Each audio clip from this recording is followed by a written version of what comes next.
Ei, gente! Bom dia! Estamos aqui pela TV Horizonte, a TV de Nossa Senhora da Piedade. Bom dia para você, minha amiga dona de casa, companheira de todas as manhãs. Olha, nós vamos falar de um tema muito importante, mas antes eu quero cantar aquela musiquinha. Vai tudo bem, muito bem, muito bem, muito bem, muito bem, muito bem, bem, bem. Com pílulas de Lucem. Sabe aquela dorzinha ao urinar, aquela sensação de queimação e ardor? Pílulas de Lucem. Olha aqui, pílulas de Lucem está há 80 anos no mercado. Se persistir os sintomas, o médico deverá ser consultado. Patrícia, bom dia. Muito bom dia, Cirantão. Bom dia para os nossos telespectadores. Uma excelente manhã. Estamos recebendo aqui o Dr. Charles Castro, ele é engenheiro, né? Ele é advogado. Advogado. É porque hoje eu tinha colocado aqui engenheiro. Advogado, especializado em direito ambiental, né? Agrário, também urbanístico, né? É quase um engenheiro. Imobiliário. Conhece a fundo. Conhece a fundo. Mas nós vamos falar de uma coisa muito interessante, doutor Charles, que é a regularização fundiária. Isso. O que é isso? Bom dia. Esse bicho come? No final ele ajuda a comer, né? Então a vantagem, depois de regularizado, a família consegue ter um pratinho em casa com mais tranquilidade. Primeiramente, bom dia a todos os telespectadores. Patrício, Acira, é um prazer a gente estar aqui hoje para falar de um tema que ele é muito relevante para a população, tanto rural quanto urbana. O problema de regularização fundiária hoje, a gente tem os dois lados. Falta regularização no campo. Cerca de 70% dos imóveis rurais hoje em nível Brasil não possuem toda a documentação, não estão todos regulares. E o pior, os centros urbanos, que a gente imagina que todo mundo tem o seu registro, a sua matrícula, cerca de 50% do Brasil, os proprietários, os possuidores dos imóveis não possuem a documentação em seu nome. Às vezes o bairro é regular, ele é aprovado, ele tem um registro, mas o proprietário não tem ele em seu nome. E quando o bairro não é aprovado pela prefeitura e o sujeito compra o lote e tem escritura e paga IPTU, por que o bairro não é aprovado? A grande confusão é exatamente essa. Às vezes o empreendimento, o empreendedor lá numa época mais remota, ele não precisava dos trâmites que são os trâmites naturais de se aprovar um parcelamento de solo, um loteamento. A lei existe desde 79, a 6766. Só que ela nunca foi devidamente aplicada.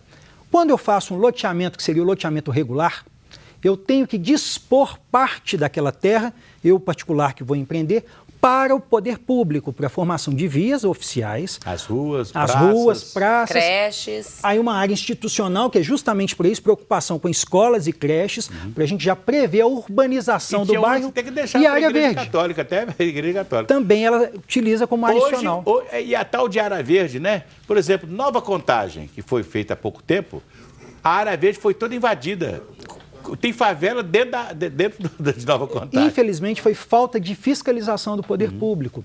Essa área verde, é uma área que ela é doada ao poder público. A hora da formação do bairro, ela entra como área verde e esse percentual de área verde, que varia de município para município, tem uma média de 20% a 10%, é doada diretamente ao poder público municipal. Então, ele fica da prefeitura.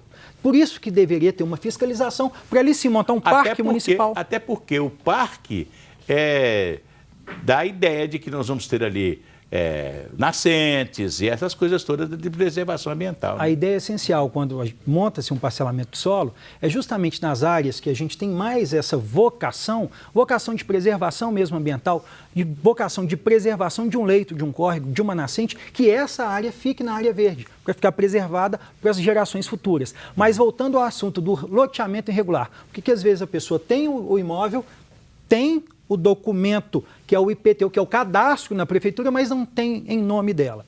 E quem não registra não é dono. Não é dono. Né? Então, as urbanizações aconteceram de forma orgânica.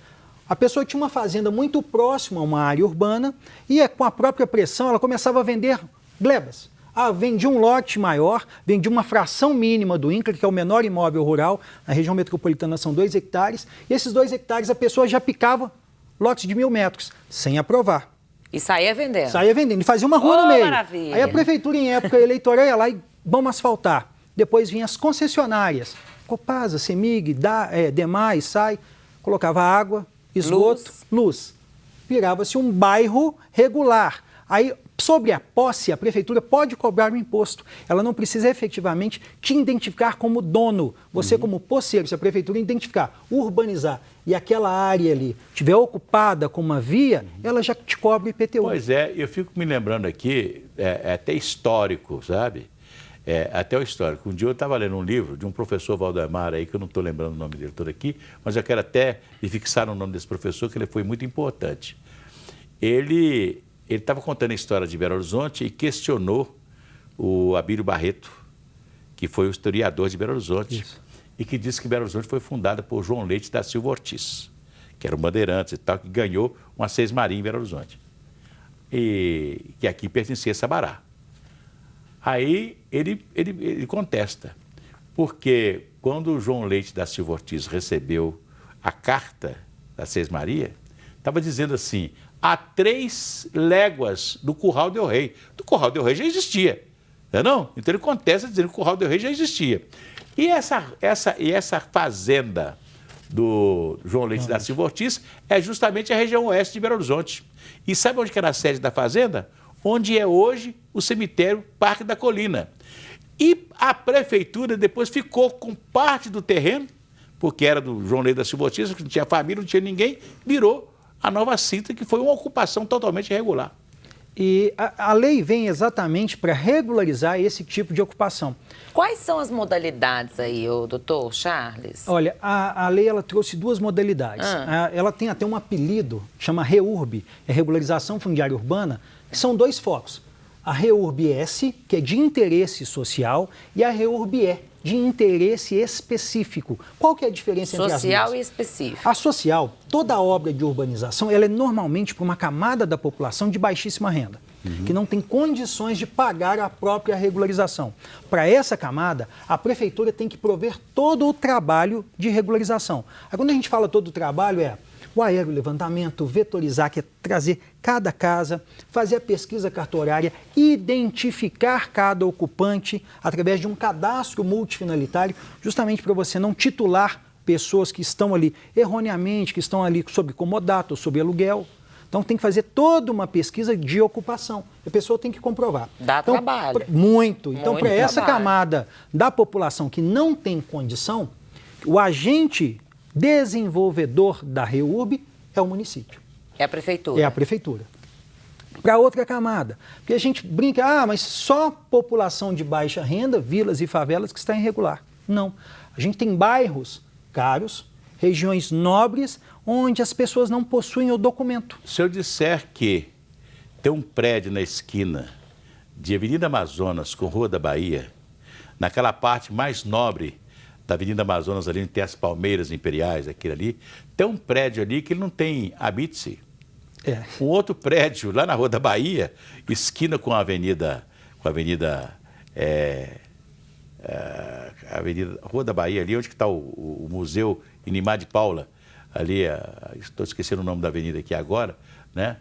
Álvares Cabral.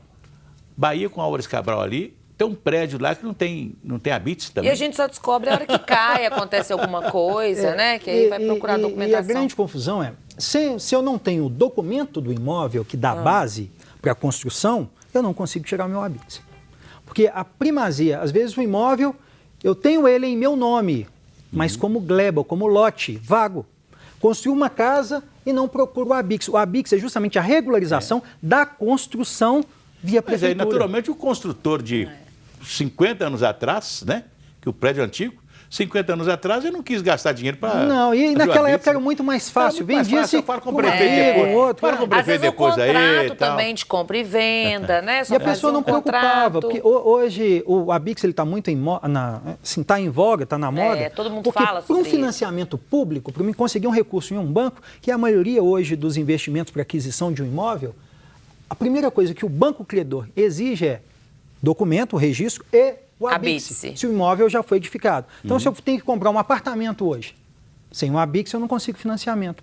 E sem o registro, o documento, que me dá a titularidade, que me faz dono, eu não consigo tirar o habite-se. Então, começa a apertar mais. Doutor Charles, o que é melhor? Pegar uma vila, vamos uma favela, né, que já existe, titularizar aquela favela, que são becos, não são ruas, não são o quê? ou reorganizar a favela com casa, prédio, apartamento e tal, como foi feito no Vila Viva? Ó, o sonho seria o reordenamento urbano. A expectativa. Esse é o sonho, a utopia. Mas a lei, ela trouxe para o gestor público a possibilidade de se regularizar aquela ocupação, inclusive trazendo o direito de laje. O que era o direito de laje? A gente, em vilas de ocupações, eu tenho uma família ocupando uma parte de baixo, a gente vê aqueles predinhos irregulares. É a mãe que mora embaixo, o filho mora em mora cima. Então, hoje, pela REUB, eu consigo regularizar cada ocupação em nome da sua devida família. É o ideal? Não é. Mas, pelo menos, nesse caso específico, quando você não tem condições, infelizmente, os municípios hoje não têm condição financeira de desapropriar um terreno, de remodelar uma ocupação, trazer uma casa e reassentar essas famílias. Nesse primeiro momento, o que dá ainda dignidade é pelo menos dar o documento para essas famílias. Mesmo que uma família está na parte de baixo, a outra na parte de cima, há um mas todos ficam documentados. Do imóvel. No direito de laje é como se eu estivesse aprovando uma urbanização que a gente chama, ao invés de ser horizontal, vertical. Então, cada um tem uma parte, uma fração do que seria um prédio. Imóvel. Sim. Vou cantar aquela musiquinha. Então, Se canta. a criança acordou, dorme, dorme, menina. Tudo calmo ficou, mamãe tem. Auricedina é um analgésico e antisséptico de uso local para adultos e crianças. Todo mundo sabe. Dor de ouvido tem nome, Auricedina. Se persistirem os sintomas, um médico deverá ser consultado. Estamos conversando com o Dr. Charles Castro. O assunto é regularização fundiária. Daqui a pouco a gente continua. Até já.